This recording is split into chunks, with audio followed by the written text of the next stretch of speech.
The Vetterli Vitali, a rifle that was perhaps obsolete by the time the First World War came around.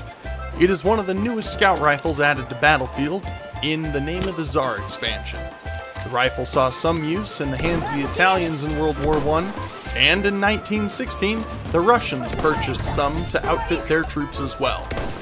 Several iterations of the firearm exist, ranging from black powder using single-shot variants, to 4-round box and stripper clip fed, to ones modified during war to accept smaller caliber rounds by fitting them with a barrel sleeve and machining the bolt face to work with smaller cartridges.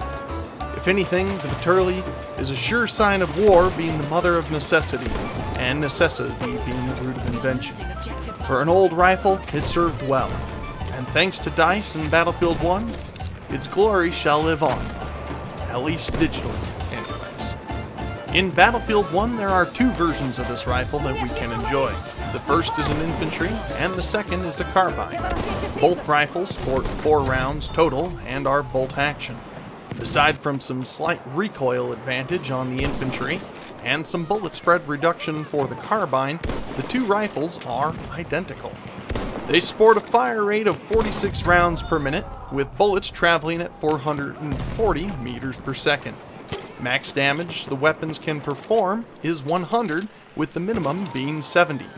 Doing 100 damage means that this rifle does have a sweet spot, and for the longest time I could not figure out how it was working. So we decided to science it. As you can see by the footage in the background, our brave volunteers decided to stand still and let me shoot them with rounds. And what we discovered was pretty cool. Starting from 0 to 10 meters, the weapon will put out 90 damage, and at 11 to 19 meters this ramps up to do the maximum of 100.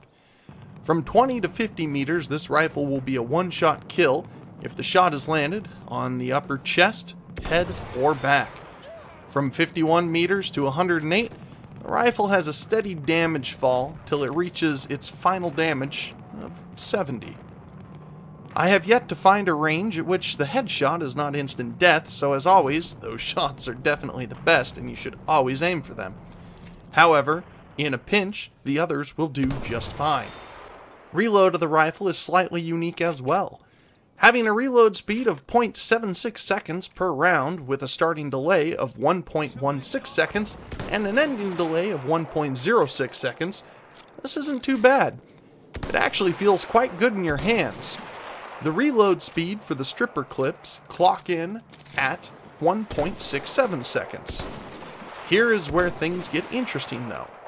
With one round out, you will simply crack open the action, put one round in and close it. With 2 rounds, you'll do the exact same motions, save for this time adding 2 to the magazine instead of just 1.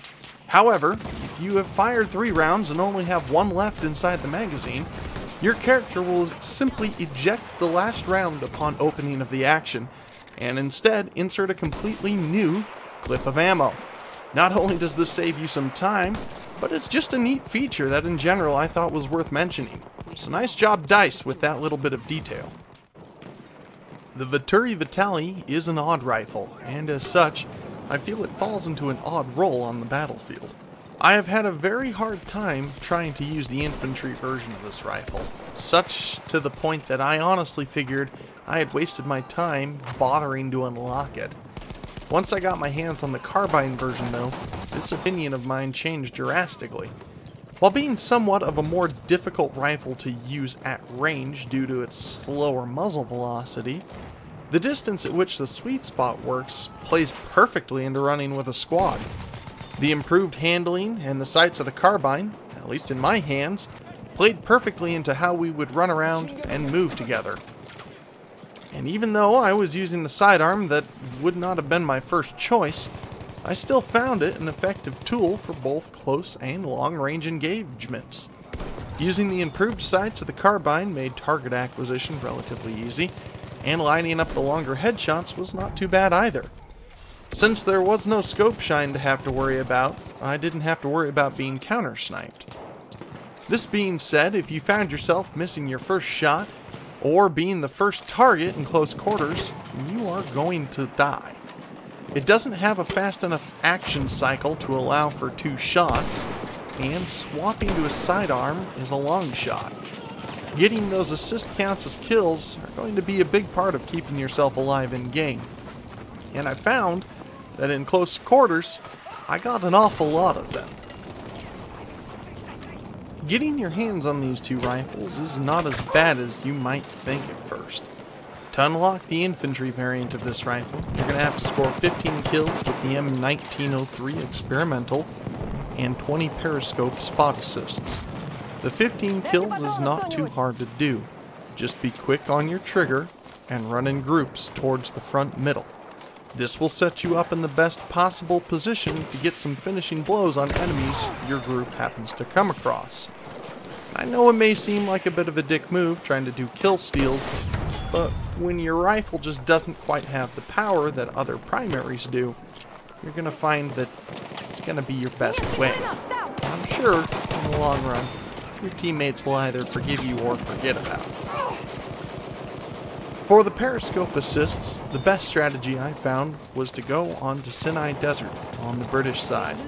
Sit up on the cliffs at Objective Bravo and spot people inside of Objective Delta. Doing this will net your 20 assists rather quickly, as you will have good clear lines of sight, and Delta is almost always a hotspot for combat. Consequently, this can also be done from the rocks at Objective Foxtrot on the other side of the map, though I find that those give you a little less cover than the ones do at Bravo. Unlocking the carbine variant of this rifle is even more straightforward. 50 kills with the SMLE carbine, and destroy one vehicle with K-bullets. The kills are rather easy, as the SMLE carbine is a solid rifle in its own right.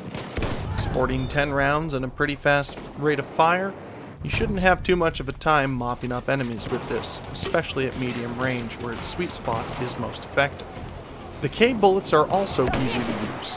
One thing, perhaps the most important thing to remember with this, is that you simply have to get the vehicle destroyed.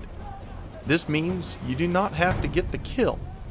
Try finding enemies who are riding around in the sidecar cycles, as those are weaker vehicles, or in the lightly armored 3-seater cars. Even if the enemy dies or hops out of the vehicle once it gets disabled, you still have a narrow window in which to blow it up and still get the vehicle destroyed. Make sure to keep this in mind when you are looking to get this part of the assignment finished, as it will significantly reduce the amount of time that you have to keep firing K-bullets at things if you are not trying to get the finishing blow and get the kills. All in all, the Vetterli Vitali is a very solid rifle and has taken a new place in my heart over that of my Martini Henry. Having a closer sweet spot that allows me to run more with my squad, while giving me 4 rounds to play with, is just too good of an opportunity to pass up. You can expect to see a lot more of this rifle in my hands in future videos. Well guys, that's going to do it for me today. Thank you all very much for watching. Your continued support means the world to Buff and myself. And we couldn't do it without you, and we absolutely do it for you. As always, be sure to like and subscribe and share this video around with your friends.